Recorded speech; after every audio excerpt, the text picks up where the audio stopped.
Guys, Matt Russell here with the Leadership Academy, and today is episode 5 in the series 5. Now we're just kind of getting started with this series, but I hope that you're enjoying these videos. I hope that I'm providing you with some really good information, some things that may help you in your business or in your life. This week we're talking about real estate. And the reason we're talking about real estate is because I've been a real estate broker in the state of North Carolina for a pretty good while now. Probably about 15 or 16 years.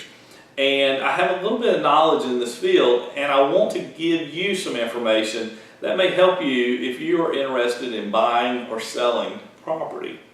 Okay, yesterday in episode 4 we talked about tips that might be helpful when you're buying a house.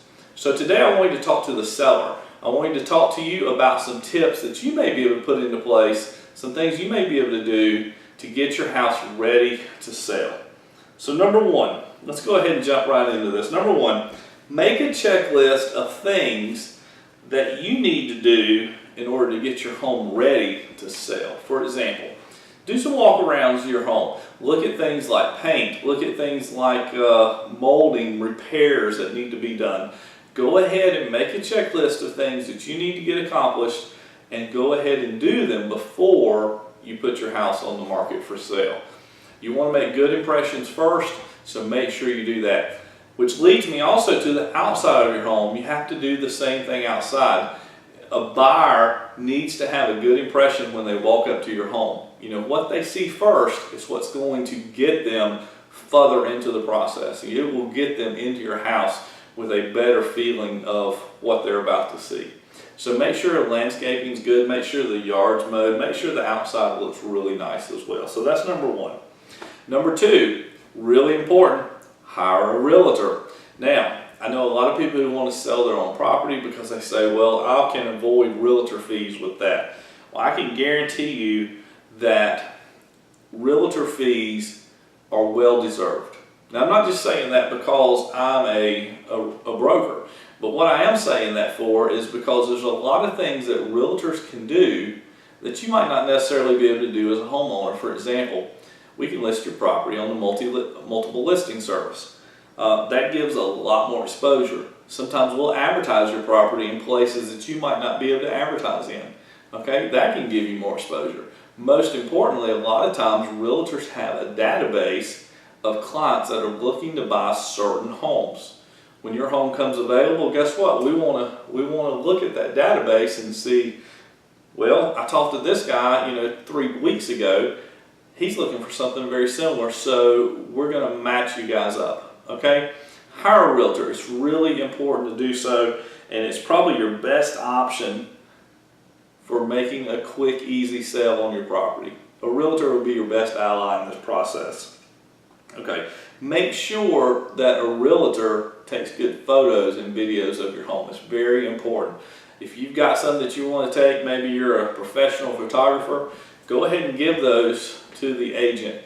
Make sure that there's good photographs because photos and videos will sell your property. Believe me, I know. Okay, number 3, go ahead and have a home inspection done. Okay, most of the time in the buying process, this is the buyer's responsibility. They usually will do an inspection, and they may still do one on your property, but I'm telling you that it might be a good idea to go ahead and have a home inspection done first, because that way you learn about some things that might come up later on, and you can go ahead and have those fixed. For example, if you have a crawl space under your house and maybe there's a vent that's missing, go ahead and replace it, because it will definitely show up in the buyer's inspection report, and that might be something that it could deter a buyer if there's a lot of problems. Go ahead and look at those things on the inspection report, have them done. You can always give that report to the new buyers coming in and say, hey, I've already had a report, a report done. They can choose whether they use it or not. If they do, it saves them a lot of money, and they're very thankful as well. Okay, number 4. Keep your home clean while it's on the market. Nobody wants to come into a house that has clutter. Nobody wants to come into a house that has laundry sitting, on the bed, or toys just all over the floor. Make sure you keep your house clean while it's being listed, while it's on the market.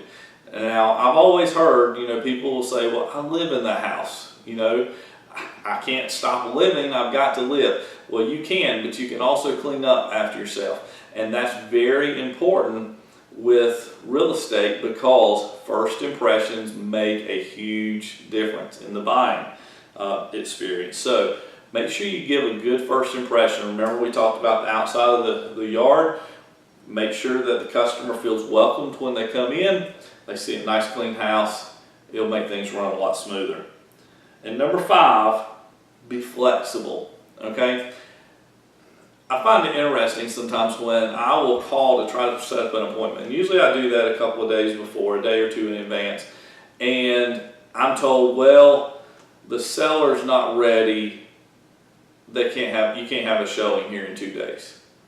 So my buyers and I, we end up going somewhere else. We look at other properties. Make sure you're flexible.